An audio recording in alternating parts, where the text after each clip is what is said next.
Hi everybody. I'm here. We have just finished up chapter one, and we're moving into our first activity of the year, our first project of the year. So you're gonna have to listen close, but here's some of the directions. So if you just look at this, and this will be posted online, if you follow this directly, you should be okay. And if you have any questions for me, please message me through Schoology. I'm expecting you guys to ask questions. We can have chats. Uh, Shoot me a message if you want to chat through Teams, and especially the cyber kids. So the island activity, developing a government. Objective: students will work by themselves to create a specific system of government in which people will want to inhabit the island. Each student must answer specific questions that every government faces. So before we do this, let's check what the scenario is going to be. So if you go down here, here's every single person's scenario. Okay, the trip. You are flying from Florida to South Africa, and your plane crashes on a deserted island located at blank degrees latitude and blank degrees longitude. You can make this up, as this should be your first slide. So if you're looking here at an example of this, of some students who actually did this project, your first slide should be the island project, the name of your island, okay, and then the location. You can drop a pin of where your island's going to be at. Okay, so they just put somewhere in the middle of the Atlantic Ocean, and they have actually two slides here, which is up to you. Okay, but they've kind of made up on the way to West Africa to explore the country. 10 Navy SEALs going to uh, Kakum National Park. Not really sure how to pronounce that. Both engines failed on one side of the plane. Pilot crashed plane. We crashed at this degrees. And then they just go into exactly what their survivors should be. So everybody can do a different trip scenario, but everybody should have the same amount of survivors. All right, and this should be taken in consideration when you start answering these questions up here. So everybody has this as the same. There were 500 people on board the jumbo plane, but only 300 people, that should be a space, survived the crash. Survivors are 100 adult men from 18 to 50 years old and 100 adult women from 18 to 50 years old. There are 25 men over the age of 50 and 25 women over the age of 50. There are 40 adolescents between the ages of 5 and 17 and 10 under the age of 5. Supplies, same thing. Everybody, all the supplies are the same. The back half of the plane survived, including 400 meals for the coach section of the plane. Half of the luggage compartment survived. All of the fuel is in the ocean and you may not use it. One wing survives the crash and 300 seats from the plane survived. The rest of the plane was a total loss and it will not wash ashore. Don't ask me if you can have different supplies. These are the only supplies that you can have, is what it says on supplies. Does everybody understand that? All right, so that's it. So your meals won't last all of 6 months. You're going to inhabit your island for 6 months. After 6 months, okay, you have established an island.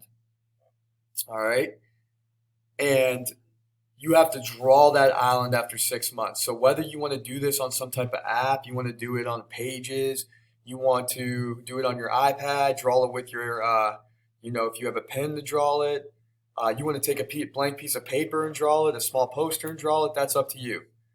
All right, this should be taken into consideration when drawing your island. Your island is 100 miles long and 100 miles wide. You may draw your island in any appropriate shape. You will also give your island a name to be displayed on the drawing. So whatever your name is on the PowerPoint, that's what it should be. All right. Now, you want to add your drawing or take a picture of it and add it to the last slide of your PowerPoint, that's fine. Or you want to add it separately to the submissions box, that's fine as well. Whatever you want to do, okay? That's fine. You just need a drawing. There should be a rubric. There should be a title. All right, and there should be I'm not a rubric. I'm sorry. There should be a key, not a rubric, a key for what every single thing on your island is. And I'll show you a picture of what an island should look like. A good island drawing should look like, and I'll put it on under. All right, the island activity in the day. All right. So once you've taken this into consideration, you have to start answering your questions. So if you go up here and you look at step number one, so you know the scenario, you know the supplies, you know everything, how you're going to get on the island. Choose a type of governmental system. I'm allowing you to choose whichever system you want to choose. You have something creative and different you want to do, shoot me a message on Schoology. Choose one.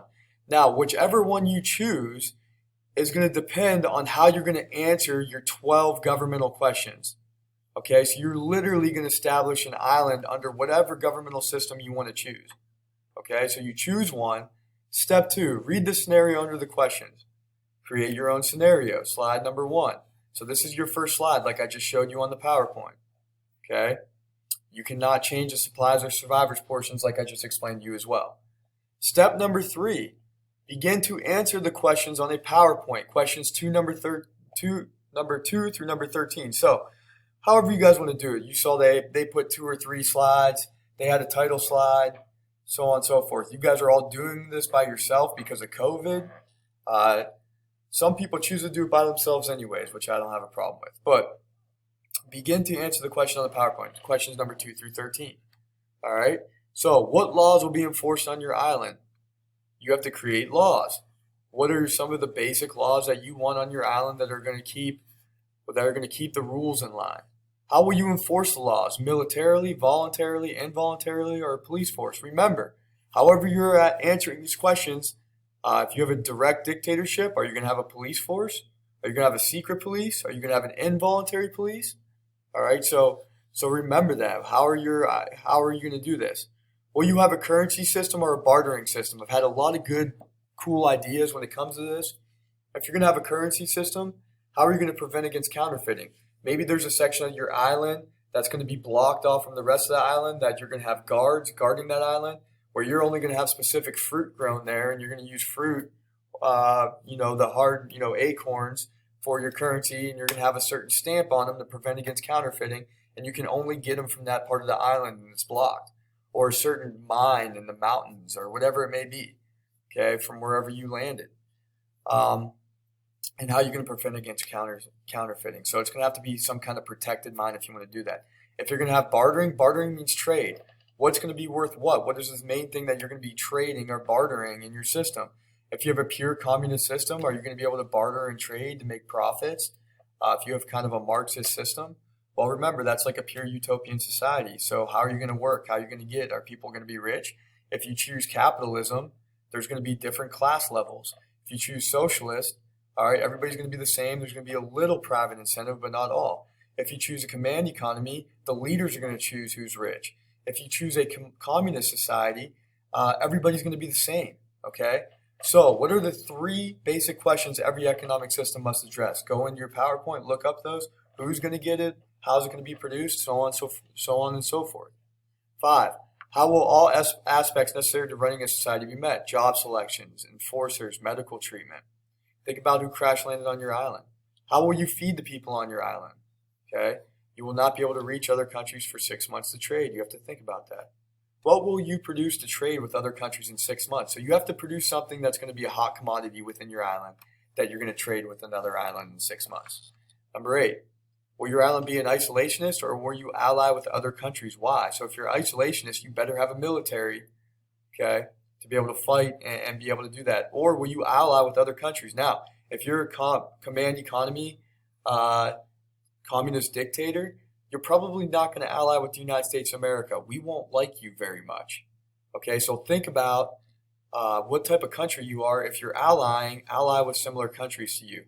If you're a communist dictator, you might want to ally with North Korea or current Russia, who would support you. Will transportation be by transit, or will your island use walking? Now be very careful. I've had all different neat kind of islands. They've had rivers flowing. You need a fresh water source on your island where you're going to get water. I've had canoe travel. I've had zip lines. I've had all kinds of things. And that's going to determine how your island's going to be set up or drawn. If you have different class systems like capitalists, you're going to have slums. You're going to have rich portions of your islands. So it just depends what you're doing. Will all jobs be equal, or will there be a class system? Well, it depends what type of economic system you chose up here. Okay. Will the government provide housing, or is it the responsibility of the family? Now remember, whatever economic system you chose, that's going to come down to that too. What will you do about education? We talked about there's going to be 10 children under the age of 5. There's going to be all different ages of people. How are you going to accommodate these people? All right. Now, depending on, it could be very mean, it could be very nice. How are you going to support it? It's all going to depend on what type of economic system you choose. Who will be the educator, so on and so forth. So that's going to be your PowerPoint. All right. So basically the first slide is going to be the scenario. Let's take a look real quick at the example of this island project, all right, that these students did.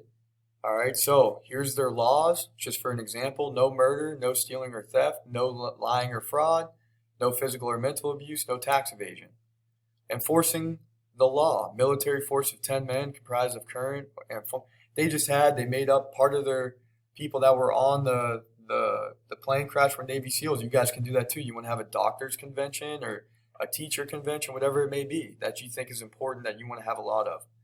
Currency or bartering. They're going to have a bartering system. They talk about different things. They have some nice pictures on there. They talk about the economic system. They'll have a capitalist system. Here's the 3 questions. How much, what and how much should be produced? How goods and services should be produced?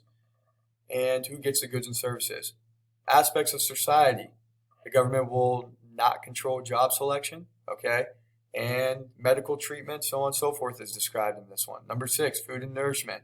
They talk about food that's around their island that's similar to some of the local islands around them or local continents around them, and it's realistic, okay? So they have this on their island. Exports and resources. Who are they going to trade? Okay, resources for trade. Alliance and trade. It would be ideal to ally with European countries such as France, Italy, Spain, and Portugal. These allies would be our top traders for our exports. They're going to do chocolate, which is interesting. Transit, going through the waterways, snaking through the islands. Thank you. To our advantage for transportation, canoes and other boats. So they're going to use canoes, which is really neat. And then they're capitalists. So they're going to have 3 different levels of class and welfare. The government will not provide any welfare system. They're a pure capitalist country, so they align that perfectly. If you were a socialist country, you might provide welfare. Or you could be a mixed market economy, and you could do that if you wanted to. Education, talks about their education. And then the last slide, the island after 6 months. So after 6 months, we will be in trade and diplomatic relations with other nations. The island will prosper, and everyone will work hard for the island a better home. Okay, and so on and so forth. The end. If you wanted to add your picture of your island to the last one, take a picture, add it to your PowerPoint, that's fine. You want to add it separately, resubmit it, that's fine as well. Take a picture of it, resubmit it, or do it on some kind of app and do it that way. That's fine as well. So this is going to be the last slide. You have your questions in between, and then the first couple slides are going to be the scenario and a picture of the project. Any questions? Make sure you're coinciding it with what you're doing. This is going to be worth 50 points. So if you bombed your test and you're worried about your test, this is a good way to back up the points. And like I said, I reward it. Here's the rubric that you will be graded on: the establishment of government. The questions, your drawing will be worth 10 points. Time on task. If you turned in late, you'll get deducted this time on task points here. Creativity. How your island's going to be created, and the creativity of it is going to be on there as well. There's also a day-to-day planning chart of how you can work day-to-day on this project, so you're not killing yourself all in one day. I suggest using the day-to-day planning. That will be up on Schoology as well, and you can use that as a guide to getting stuff done on time and making sure that you're doing one thing at a day. It will not be overwork if you do the step-by-step, day-to-day. Don't fluster yourself. Don't go crazy by trying to do everything at once. This is not meant to be a one-day project. It's meant to be done over 3 to 4 days. Okay, so if you go by the step-by-steps and you take your time, you can have a lot of fun with this. I know a lot of my students really like this. Any questions, comments, concerns, please shoot me a message, guys. All right. Good job. Thank you.